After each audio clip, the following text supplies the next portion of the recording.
everyone, this is Kelly, and I have a, it's January, so my cycle of classes are resetting and I'm starting over for the year, and I will put a link in the description box to, I've scheduled out all of my classes this year. I've never done that.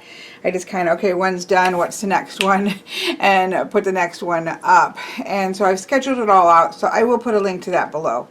The point of this, however, is that I have people who are going to be taking my beginning tarot class, and inevitably I think there are questions about what decks I recommend for people who are beginners. And it's not that I think that these decks that I'm going to talk about are the only decks for beginners, or that they are going to, that they are only good for beginners, right? These are decks that I use all the time.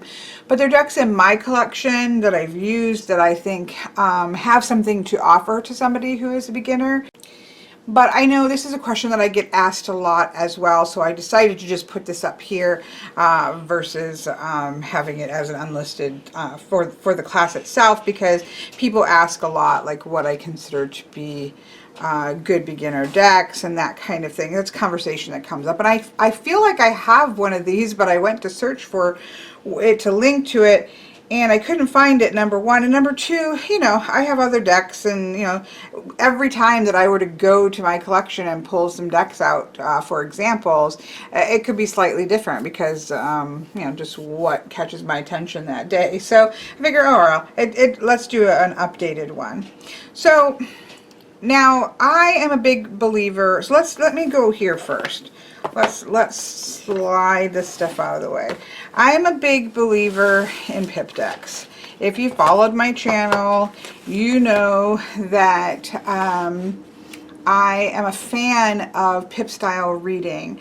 I think that it's actually quite easy to do once you sort of step out of the panic of learning 56 cards in the minors, and just kind of think about plugging in 10 numbers and 10 numbers and 4 elements, and getting a base understanding of what that card means pretty quickly and with very little memorization.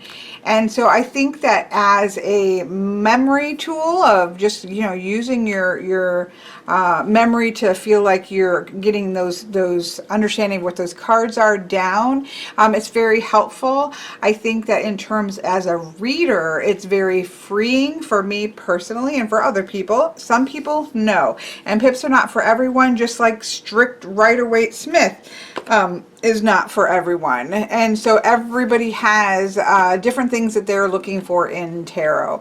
But I think at least owning a pip style deck is smart. I guess it's I highly encourage at least owning a pip deck. So what I mean by a pip deck is that the minors are not scenic. So if we look at the Rider-Waite Smith, which is not, can I just say, the first scenic tarot deck, as sometimes people say that it is, but I digress. There is a scene here, right? So the Four of Wands in the Rider-Waite Smith tradition is about a celebration that's happening. It's like pause for a minute on the road that you're on and have a break and celebrate, right? So we can see we've got 4 wands, but there's, greenery being put on it. We have women that are shaking their bouquets and celebration. Sometimes we'll see people who are actually in the act of sort of setting up for the party. And so there is, in this scene, we can see, there's some kind of celebration happening. There's something here that will trip us into the meaning. It will give us that quick sort of reminder of what that card might mean. Now which is fantastic, right? That's lovely. Most of the decks that I use have scenes on them. I'm a big fan of scenes, but sometimes that can get in the way depending on how you read. This one is always interesting because This is the Ten of Wands, but this is taken from the Solabusca, which is one of the first full tarot decks ever created, and or that we still have, let's be honest. And that was actually the Ten of Swords. So yeah, so you know, it just shows how some of this stuff is a bit of an amalgamation. But let's talk about the Ten of Swords, because if you've watched my channel, you know that I don't read the culmination of the suit of swords as somebody dead with a bunch of swords in their back. That's simply not how I read the card. The number 10 is the culmination of the suit. The suit is swords, which is of the mind and of the intellect. And so I don't read the Ten of Swords as this. And so if I'm doing a reading for myself or for somebody else and this card shows up, I have to, which I'm fine with now because I'm comfortable in the way that I read, and so I'm okay with saying, I know what this is, but this is how I read it. But still, for many people, if you're reading for other people and or if you yourself just don't want to see a dead person laying in the ground, this can be disconcerting, and no matter what the reader's saying or no matter what the guidebook that you're looking at is saying, you're seeing there's a dead person on the ground. This cannot be good. And the Ten of Swords definitely can be good. So if you compare that to, well, let's just take a Pip deck. Of course not. I should have had this prepared, but you know, we're winging it here. Here we go. Thank you, universe. So here's the Ten of Swords in a Marseille style deck. This is the Marshmallow Marseille, which is a great little Marseille style deck. I love that it has the curved swords, so it's really easy to tell that you have the curved swords. So if you look at this card versus this card has locked you into a visual image and a visual meaning. This card has not. We see a lot of energy because we see a lot of swords going on, right?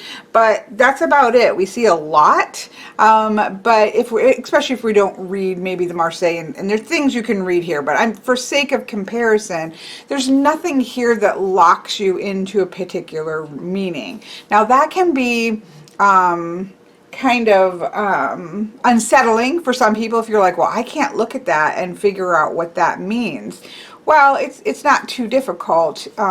In the long term, it's not too difficult, right? The number 10 is a culmination of thought. You've come full circle, and you have, you know, kind of solidified a way of thinking. Of course, now whenever we reach a 10, we're also going straight back to 1. So now it's time for a fresh beginning. So it's the ending of a way or a pattern of thinking, a culmination of that. But now what's up next in the thoughts of the mind? Again, that's just a, you know, a base thing. By this is the number 10. This is a suit of air, which is to do with the thought, which is to do with intellect and communication. So this can keep it very open, whereas this, you can't get that, what I just said, as much out of this. You can say, okay, well, this process of thinking that they have just gone through is over for them. It's time to sort of let this way of thinking go, dead, buried, let it go. It's on to a new way of thinking. But it puts a very negative slant on the Ten of Swords, which is the culmination of the suit of the mind. And so that's, to me, is a bit, because I don't read that way, that's frustrating, right? To me, just to have to try to, okay, yeah, I know there's a dead person on the ground, but it's not really that bad. It just means there's a lot of mental energy going on. You're coming to the end of a process of thinking. It's time to start switching gears. You know, it's just, they're just sitting there staring at, you know, this dead person on the ground. So if you're fully invested in just the Rider-Waite-Smith system, then, you know, obviously something like this is going to work. But this provides an openness and an expansiveness that scenic ones, no matter how beautiful the scenes are, no matter how much they're on point with the way I think, a scene is going to lock in a way of reading a particular card. So that's why I think that Pip decks are great for, you know, playing with broadening and expanding the way that you might see the different cards without being locked into a particular artist's depiction of what that scene might be. So these are just a couple of decks that I like, that I think are all available. I'm not sure about this one, but again, any deck that doesn't have scenes in the minors is considered a pip deck, and they can be very, very simple to very, very beautiful and elaborate. This, again, is absolutely stunning. Love the pentacles. It has a beautiful sort of pastel palette that I think is fantastic for, it's just beautiful. It's really beautiful. It's based on, you know, I think old Austrian deck perhaps. But there we have that. There, I think that the new version has like an iridescent background. So that is a nice, and it's nice handy size. Another handy size, and one of my absolute favorites, is the Arcana Tarot playing cards. I want to say this may not be in print right now, but I know that I think it's coming back into print, or else it now already is into print. But this is bringing us back to playing cards. So here are the 8 spades, but it tells us right here in the corner that that's the 8 of swords. And it has the full major arcana, it has the full court cards. This is a pip deck, right?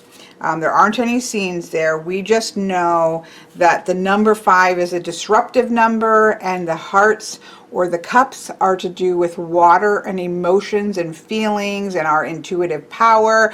So that has been disrupted. Heartbreak, loss. There's, you know, some things going on there. So yeah, so that is one of my absolute favorite, probably my most used. This is the Ancient Italian Tarot. This is a compilation deck. It has the majors of the 1835 Soprafino, and it has the minors of the 1880 Avando, which I wrote on the back so that I can remember that. And it's one of my all-time favorite pip decks. I don't really like woodcut looks. I love them because of the history, and I have them because of the history, but visually they're not my favorite. These minors from the Avando are stunning. Like, look at that 3 of Wands, the Pentacles. So you can't say they're not illustrated. They are definitely illustrated. They just don't have scenes in them. And so there we have it. This is gorgeous. Look at that 3 of Cups. This is, you know, one of my all-time favorites. If I was having only one pip deck, it would probably be this one. I say that as I look at this one because I use this so much, so it would be hard for me to, but I could call this a playing card deck and have both.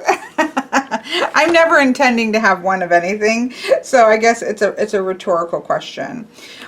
This is the Pagan Otherworlds.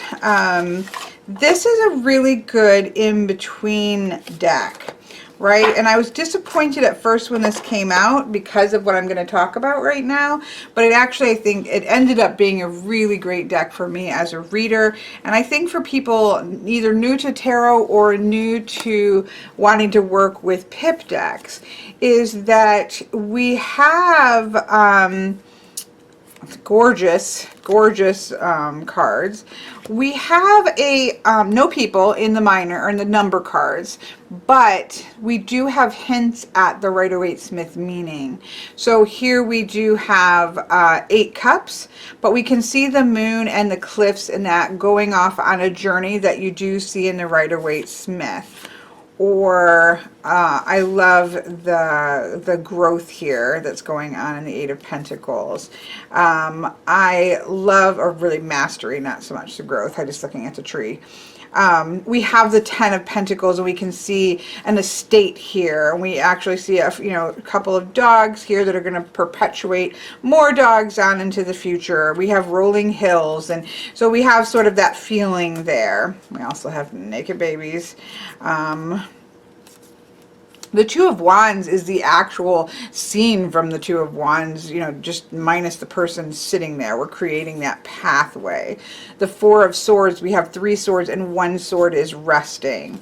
So if you look and you have a kind of an understanding, even the 10 of Swords, right? So the 10 of Swords, we have the skull there. We also have some thorns, kind of hinting at the negative connotation to the 10 of Swords. So, but it's not in my way. So it's, the hints are there for someone who wants to have those hints there, but it's not so much that it gets in the way of someone reading it as just a typical pip deck. So A, it's absolutely gorgeous.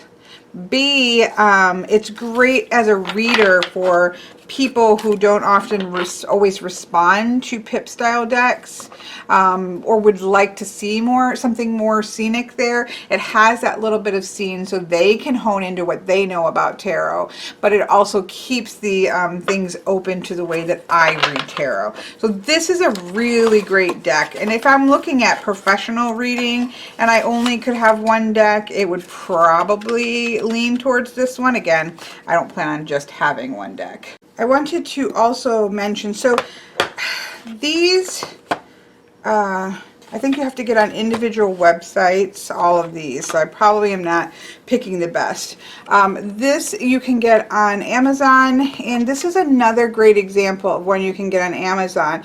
This is the Tarot de Maria Celia, and it's one of the decks in a tin, so it's the nice size, and it really is a sweet deck.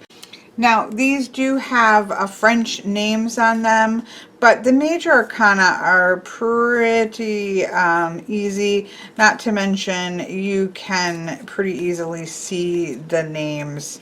In my opinion, that shouldn't really stop you from using this deck if you're looking for a pip deck. But it's really gorgeous. Has a little bit of a modern, playful feel to it. But look at those minors. Oh, those are really gorgeous. Really beautiful, and it has the curve. I'm a big fan of curved swords, because otherwise, you know, you have to kind of look closely to figure out if you're looking at wands or swords. But when you have straight wands and curved swords, you don't have to think twice about it. So that's a really sweet one that you can get on Amazon really easily. So those are some of my favorites. There, oh, I also really love, again, another one that you'd have to buy on the, on a website.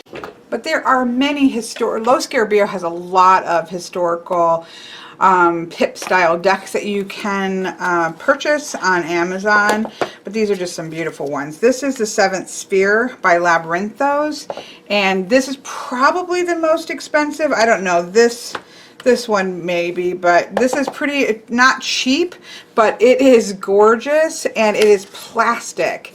It is like this gorgeous plastic, so it's very modern, but it has the beautiful pips set up as a proper Marseille pips. All Marseille decks are pip decks, but not all pip decks are Marseille decks. Marseille is a particular way of structuring the pips, the way that they're placed on the card. But it has the curved swords, it has the straight wands. It's just really gorgeous. And if you are a riffle shuffler like I am, it's the most amazing deck to shuffle ever. So that's a really great modern Marseille and pip deck as well. So there's just some of my favorites, or you know, that I think would be of interest. So there's that. So then that brings us, of course, to the decks that do have scenes on them. I think that if you're really a beginner tarot reader, having a copy of the Rider-Waite-Smith is just as essential to me as having a good copy of a pip style deck. So if I were to say, what are the 2 best things that you should have in your collection to sort of represent, and of course we're not even touching on Thoth and things of that nature, but for these, I would say Ancient Italian Tarot. It gives you examples of 2 historical decks and the majors and the minors that are beautiful. Easily get this on Amazon.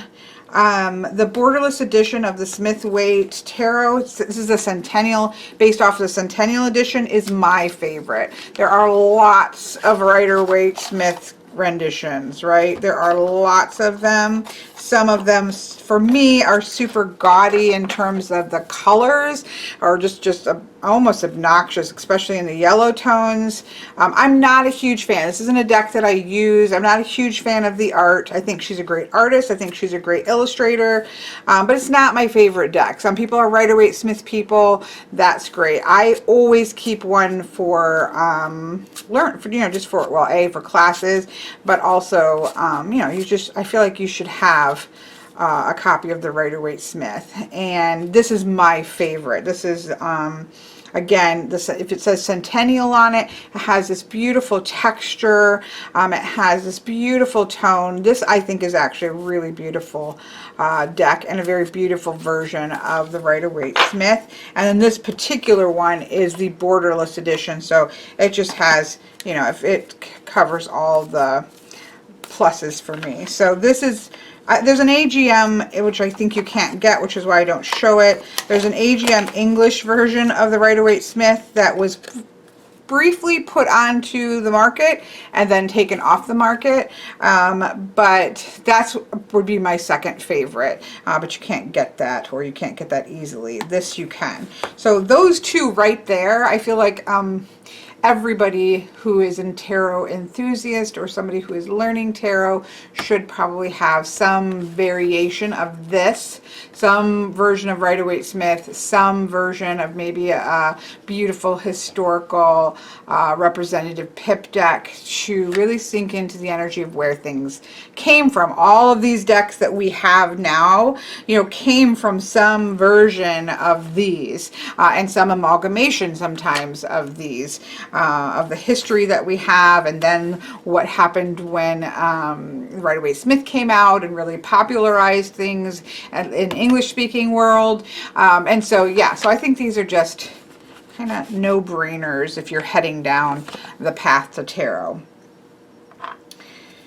So then these are just some modern examples of tarot decks that I do think are actually pretty nice for a beginner, and I'll talk, and again, not just for beginners, I use all of these, but I'll talk briefly as to why. But I think that, all of this aside, any deck that catches your interest and causes you to put the cards on the table is going to work. There are decks that are more accessible to learning a foundation of the system than others. There are decks that have a real amalgamation of Thoth and Rider-Waite Smith, and maybe some Marseille imagery there that are fantastic, but in terms of sort of learning a foundational system, they can get quite complicated. Or there are some beautiful, beautiful imagery decks that were created by people who don't read tarot. And so while they are absolutely gorgeous, they may not be great for learning because they are just kind of beautiful images put into sometimes not great fit into different card slots. So, there's a lot of things like that that can say this is a gorgeous deck, but maybe it's not a beginner's deck, or this is a gorgeous deck of images, but it really doesn't fit too well with the overall concept of tarot. So those are the kind of things that I would be looking at. This is the deck that I worked with the most to learn the Rider-Waite Smith. So I read tarot for 9.5 years with one deck that was loosely based on the Rider-Waite Smith, but it was heavily into Welsh mythology, the Llewellyn Tarot. But the guidebook that I had was a Marseille guidebook. So I learned, and plus before I even worked with tarot, I had been into numerology and numbers and things of that nature. And so I worked more heavily with the number plus the suit kind of energy. And so when, so that was like 9.5 or 10 years. And when I decided that, if I'm going to read professionally, if my long-term goal might be to read professionally, I want to at least have a good foundation of the Rider-Waite-Smith. And so the Shadowscapes Tarot was the deck that I spent a lot of time with. It's beautiful. It's I mean, it's absolutely gorgeous. It touches into the Rider-Waite-Smith meanings, but it keeps things open enough. You know, the Ten of Wands, yes, she's burdened, but she's also the culmination. She is holding that city. Her head is up. She is not broken. She is bent to where she needs to bend to hold what she needs to hold. So it's Rider-Waite-Smith enough, but it is open enough to be a great melding place for me. And I spent a lot of time with this deck, and I highly recommend this. If you like the visual aesthetic of this deck, I think it's a really great deck. When, you know, I was thinking, okay, what's the one deck that I would want my daughter to work with to learn tarot? I settled on the Shadowscape because it's beautiful. I knew she would like the imagery, but it also holds to the Rider-Waite-Smith well, so she has that foundation, but it's also open enough so that she can move in the other directions intuitively or numerically. And so I think this is a really fantastic choice. This is the small boxed version. You can get the app and then have the full guidebook at your fingertips if this is the one that you get. Druidcraft is, you know, probably the third or fourth deck that I ever got. This is beautiful because, again, same reasons. I will just say, this is trimmed down. I trimmed this. I retrimmed it. It was my first trimming, not a very good trimming job, and in the last year or so, I repurchased it and retrimmed it up, and I love, you know, this trim job. I've learned a lot about trimming, and I have a better corner rounder than I had. So what I love about this is the same thing. You have very much the key into the Rider-Waite-Smith meanings, but it is in a more pagan context. For those that the Rider-Waite-Smith sometimes can feel a little bit more, it comes out of Roman Catholic Church, right? So it comes out of Christian ideology, especially you're going to see this in the majors, whereas the Druidcraft is from a pagan perspective. Druidcraft, Druidry, Witchcraft, Wicca, it's got pagan concepts, especially you'll see this in the Dance of the Lord and Lady through the majors. So if you are much more, would align yourself more as a pagan, this is a wonderful, there is a name change here, that would be like the Alchemist, which is traditionally the Temperance card, but for the most part, and you have the Lord and the Lady versus the Emperor and the Empress,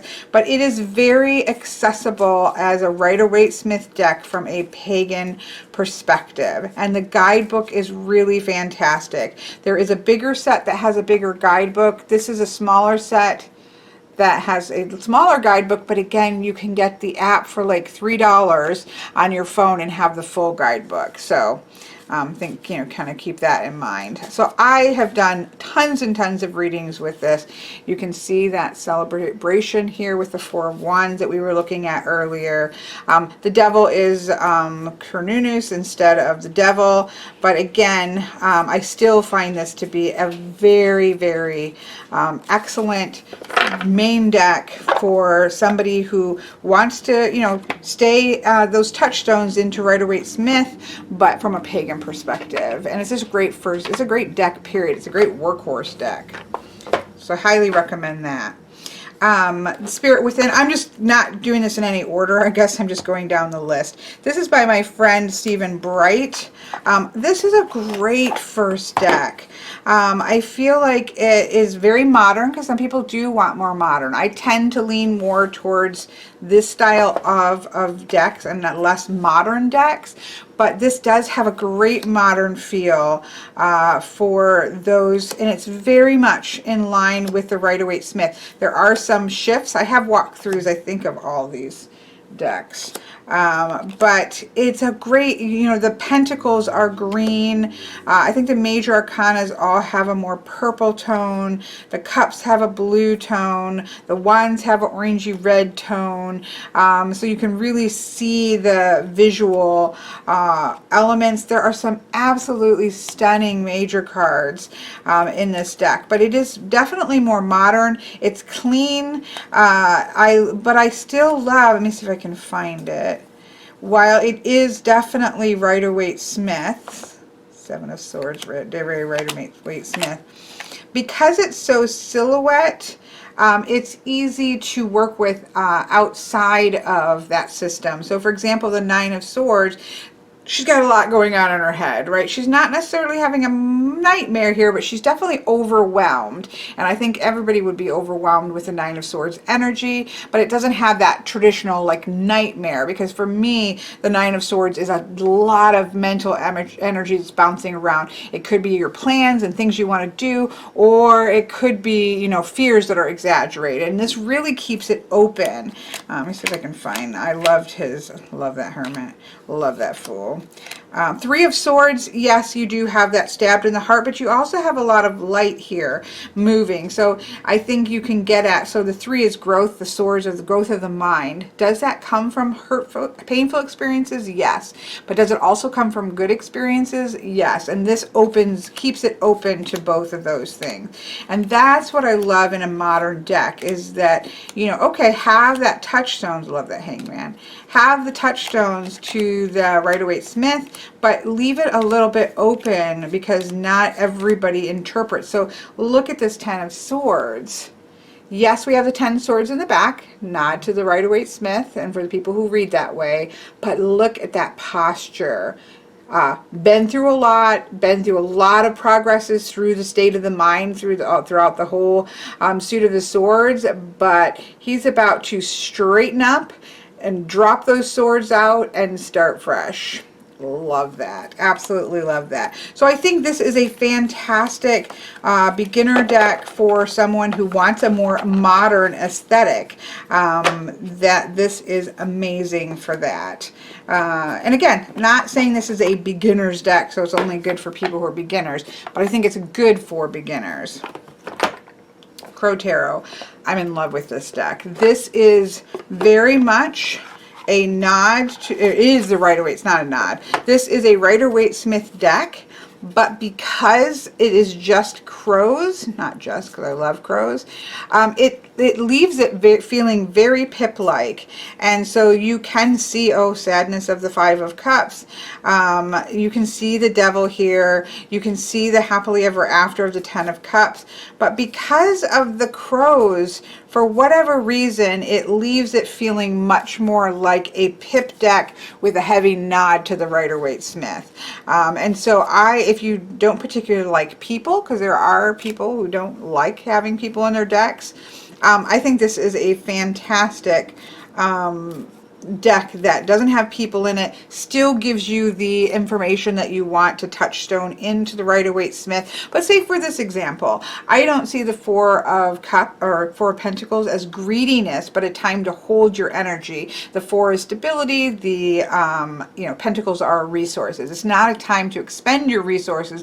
It's a time to hold them. That doesn't necessarily mean being greedy. It just means hold on to them. Well, because he's a crow and you really can't see like greedy facial expressions, it leaves it very open for interpretation, even while having a very traditional posture of the Rider-Waite Smith Four of Pentacles. So I think this is a great one for people who don't want people in the deck, do want to have that nod to and that touchstone into the Rider-Waite Smith traditional meanings, but then also leave it open for interpretation. So this makes this a beautifully almost perfect deck. This is one that's always out on my main working table, and I love this deck. Fountain Tarot. This you can get mass market. This is not the mass market edition, but you can. And look at Baby Belle. Baby Belle. I have another version of this with non-chewed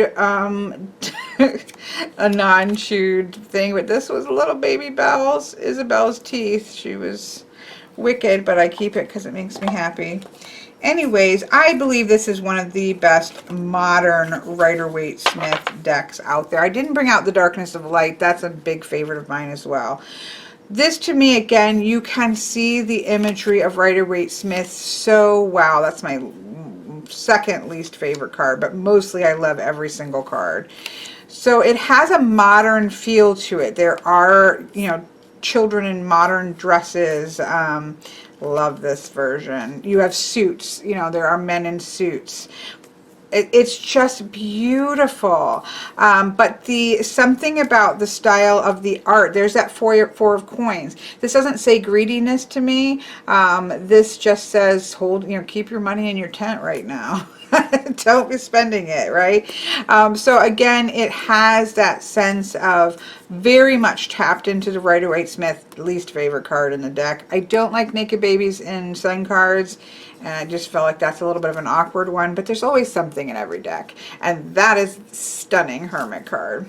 Anyways, I feel like this really gives you the information that you need to key you into the Rider-Waite-Smith, but it is beautifully open to be able to work with. I'm looking for, here's the Ten of Swords. So weighed down by a lot of thoughts, but it's not a dead person bloody on the ground. Like that feels more like a culmination of a lot of mental growth than it does the other. So a very Rider-Waite-Smith, very, in my opinion, excellent modern rendition of the Rider-Waite-Smith that leaves things still open so that it's not so locked in.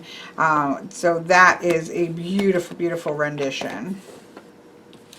If you like a more traditional style and you love this style of artwork, I love this deck. There's another one similar, and I can't remember, that's out now that you can get also on Amazon. This is really a beautiful deck. Very Rider-Waite-Smith. Like this is like a nearly, you know, if you just want the Rider-Waite-Smith but you're not particularly a fan of that art, this is gorgeous. Lots of female forms, of course, just given the art style. Look at that. But there are men in here. And it's gorgeous. The only card in here that's like, oh my gosh, I don't like that. Oh, I love that Two of Swords. Would be, let's see if I can find it. The Judgment Angel card. That angel in the Judgment card looks like the creepy angels in Doctor Who's, I think it's called Blink. That's not an angel calling us home to glory. That's like, whoa, not good. But other than that, it is a beautiful, very true to the Rider-Waite-Smith with just, in my opinion, really gorgeous art. I was disappointed because some of the cards I use as heavily sometimes for a while, and some of the high gloss started to peel off of the top. But remember, I am a riffle shuffler, and when you riffle shuffle, you know, you do take risks. The last one I wanted to throw in, because this is something, you know, this popular, everybody is excited about this for various reasons.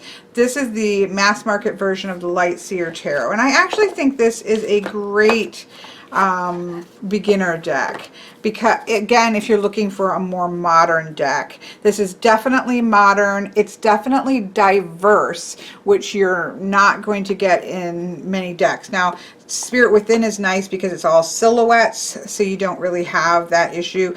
Obviously, the Crowe Tarot has no people in it whatsoever.